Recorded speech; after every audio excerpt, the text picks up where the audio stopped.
গাজীপুর ৪ আসন থেকে নির্বাচিত মাননীয় সংসদ সদস্য জনাব সালাউদ্দিন। মাননীয় স্পিকার, আপনাকে ধন্যবাদ।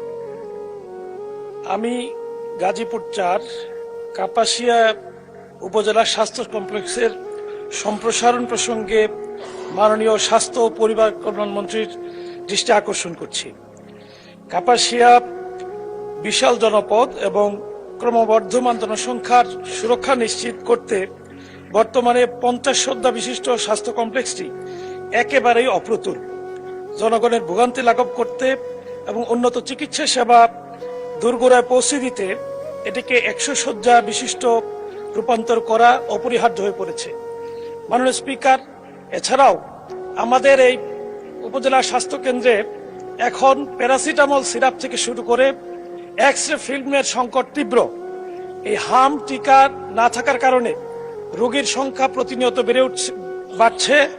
পাশাপাশি আপনি কিছুক্ষণ আগে যে বিষয়টি দৃষ্টি আকর্ষণ করেছেন, নির্ধারিত ডাক্তার থেকে প্রায় 13 জন ডাক্তার এখান থেকে নিয়োগপ্রাপ্ত হয়ে ডেপুটেশনে অন্যান্য জায়গায় স্থানান্তরিত হওয়ার কারণে চিকিৎসা সংকট নিয়মিত লেগেই থাকে।